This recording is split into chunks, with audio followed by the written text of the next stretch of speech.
I was once asked by a friend of mine from South America, John, why are there so many churches in England?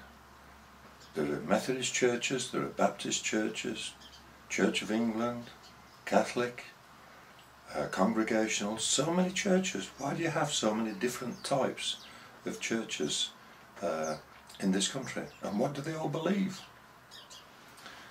So I came up with an answer which I thought might provoke a bit of thought.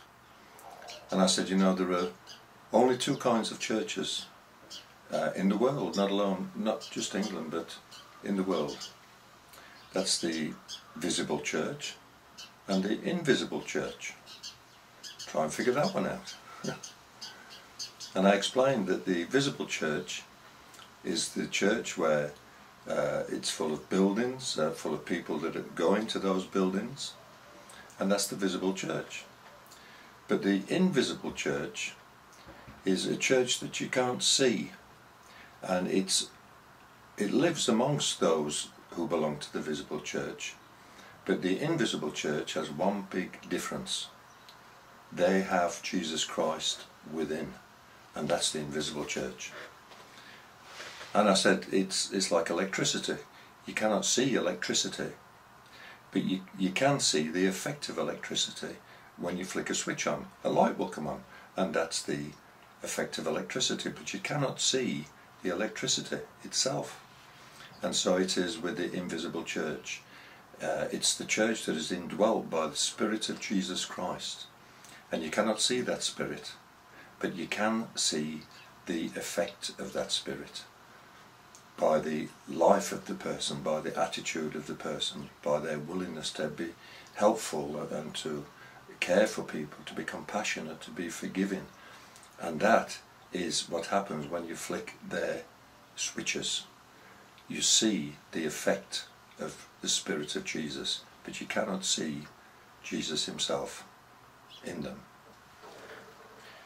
You know, folks, sometimes I meet Christians who claim to have the Spirit of Christ within, and yet you don't see a light when you flick a switch in their lives. Sometimes you meet people that claim to be born again Christians, and they're so full of bitterness, so full of anger, hostility, and backbiting, narrow-mindedness. And you have to say, where's the switch that I can flick on? Where's the light if I flick the switch on in the lives of these people? I want to tell you a story. One day I'd been on a church outing with a certain church. We'd been to the seaside, and on the way back on the coach, as Christians do, they started singing choruses. And there was one woman in particular who was singing louder than anyone else. She had a really raucous voice, and she was so enjoying singing these choruses so loudly, almost drowning everybody else out. And it started raining, and boy did it rain. It was torrential. As the coach approached the motorway junction, we were going to get on the motorway to come back to the West Midlands. As the coach approached the motorway, the driver saw a man at the side of the road hitchhiking.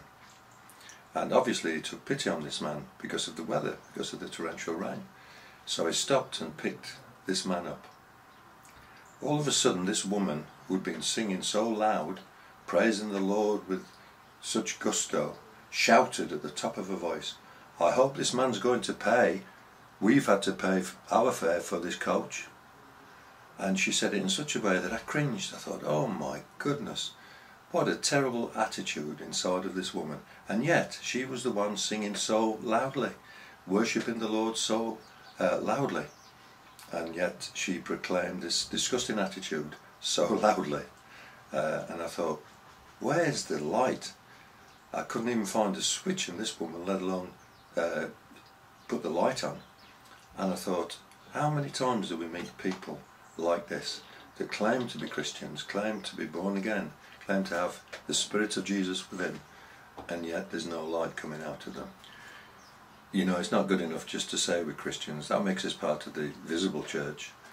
But to be part of that invisible church, we must manifest the qualities and the characters of Jesus Christ when someone flicks on the switch. when the switch was flicked in that woman's life, no light came out, just the opposite. It was more like darkness coming out of her mouth, and that's not good enough. We need to be very careful that when people flick switches on in our lives, that a light does come on and that people can see Jesus. I just want to finish by reading a passage from Matthew chapter 7, beginning at verse 16, which says, "Do people pick grapes from thorn bushes or figs from thistles? Likewise, every good tree bears good fruit, but a bad tree bears bad fruit. A good tree cannot bear bad fruit, and a bad tree cannot bear good fruit. Every tree that does not bear good fruit is cut down and thrown into the fire. Thus by their fruit you will recognize them." As we approach this week, I wonder if we ought to do what the Bible says, which is to analyse our own selves and see what happens in our lives when people flick a switch.